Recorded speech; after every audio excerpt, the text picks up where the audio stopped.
Good morning, David Elliott. Another of the series of videos. This time I'd like to talk about not seeing the glaringly obvious.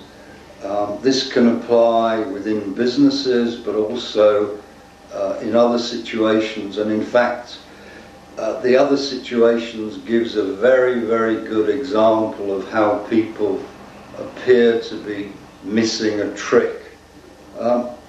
Unfortunately, education in this country, in the public arena, that is, those schools where people are not actually paying for the privilege, has a number of problems. And I think that part of this problem has been very obvious for a long time, and people have not seen the implications. Why have they not seen the implications? Because they've not looked at things in a holistic fashion. This can also apply in businesses where problems are assessed by the accountants from a financial point of view, the marketing people from a marketing point of view, etc., in silos, and nobody really puts it all together. So let's go back very quickly to this example from, in fact, education. If you look at performance up to the age of 11 in the so-called SATs exams, pupils generally do reasonably okay, certainly on an international comparison basis. If, however, you look at the figures or the results at 14, you see a real deterioration in performance. So there is a problem. How has this been resolved, or how have people tried to resolve this? Basically, they've tried to improve performance at secondary school level, but sadly the results have not been very impressive. How would somebody else view this situation, that is a non-educationalist or somebody who's not politically involved?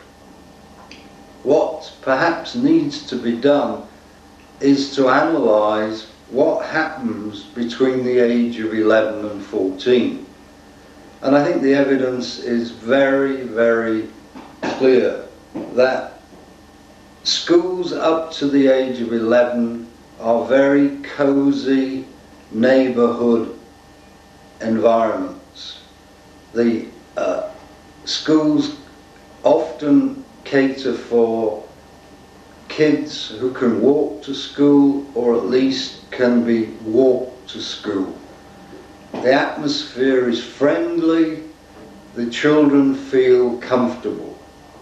What then happens after 11 is that they are obliged to go to these monstrously oversized schools where suddenly they're obliged to run around every day with a full day's books in their bag or whatever, and there is a huge throng of people, and these poor 11-year-old kids are expected to immediately get used to it and then to thrive dealing with people who may come from totally different environments.